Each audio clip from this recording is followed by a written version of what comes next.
The other day I went to the Nuga and I talked with the saddle. She says,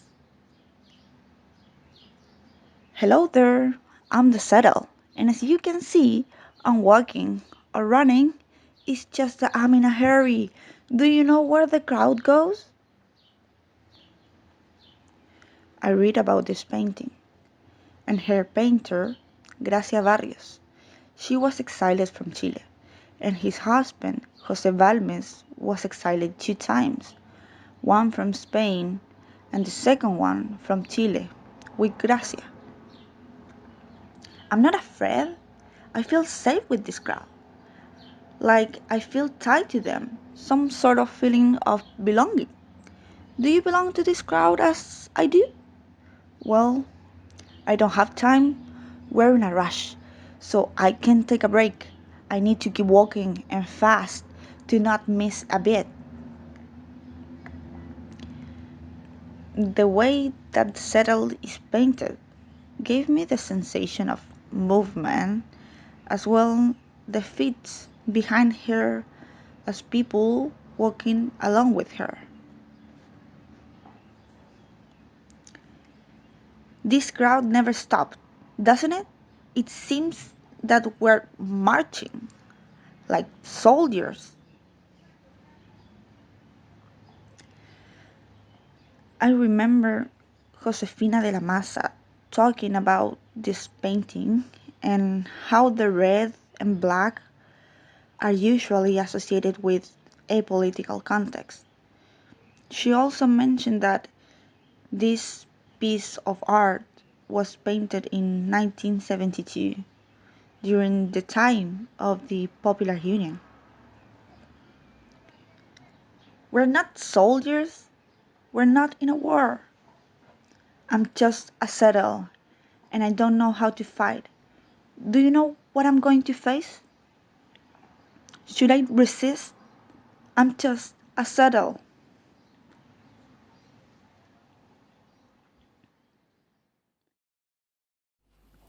This is La Guerra de la Coca, a painting by Eugenio Telles from 2006. Oh, hello there. I would like to introduce myself, but I don't know who I am. I am a spirit. Am I a strange kind of human being? What do you think that I am? Am I even real? I I don't know where I am. I just know that I'm surrounded by fields of strange and coveted plants.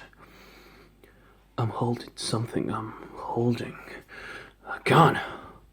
It seems to be loaded with pain and loneliness. But why? The painting is divided in two fields.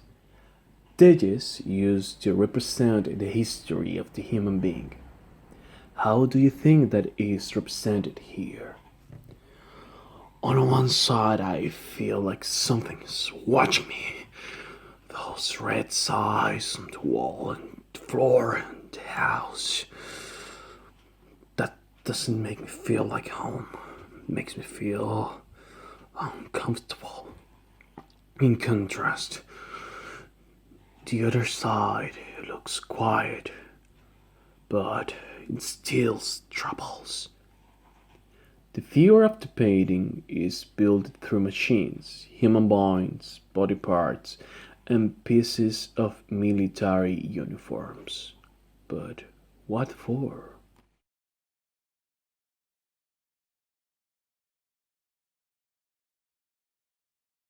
This is a Mapuche textile piece. The Mapuche textile tradition dates back to pre-Columbian times, as demonstrated by Alboyanco in the Nile region of Chile. This type of poncho is known as tradican macuñ. Tradican means warp dyed, and macuñ means blanket or cover. The material used is sheep's wool. But what meaning does this textile piece have for the Mapuche people? This poncho represents the highest position within the community. It is worn by the chief Lonco, political and spiritual leader of the Mapuche community. The main colors of this garment are black, red, and white. Each of these have very important symbolic significance. Black represents power, wisdom, and novelty. Red represents the blood that flows and refers to menstruation, which leads us to germination of life. Finally, white represents pure light, and so absolute clarity. Another important part of this precious piece of textile is the cross symbol that is repeated and follows a pattern. This refers to the Southern Cross, which represents the footprint of the Rea, one of the most sacred animals of this community. Why are textiles so important to the Mapuche community? A textile garment constitutes an essential artistic representation of the Mapuche ethnic identity. It forms part of a powerful network of social and symbolic relationships typical of this culture. This textile corresponds to a piece inspired by the natural surroundings of Guatemala. It is a blouse known as huipil, which can be defined as a kind of white sleeveless shirt decorated with typical embroidery that is mainly used by indigenous women.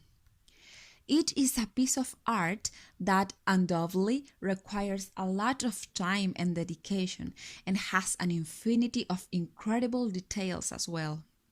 If we take a look at this textile piece from the top to the bottom, we can realize that the decorated area extends in a circle, at least to the waist, with cosmic stars or radiating solar patterns.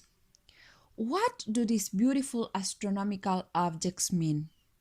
The stars are our connection with the spiritual world, and the sun represents the radiant energy that contributes to the movement of the universe. It is also a symbol of the good of agriculture, specifically corn, to whom the Mayan culture prays to ensure a good harvest. Then, below the main densely embroidered and stylized panel, there are several simple birds and flowers, and although quite realistic in shape, in color not. In these details, we can definitely discern quetzals thanks to the extremely long tail feathers. However, the other birds closely resemble ducks, which should not be such a surprise given the extravagance of the whole huipil. Likewise, we must not forget that colors symbolize fundamental elements of the Mayan worldview. Some of the colors shown in this textile are the following: yellow, which represents corn; green, which represents royalty and the royal quetzal; red, which represents blood and power. These two pieces of art represent the identity of their culture and have the ability to revive the history of their people.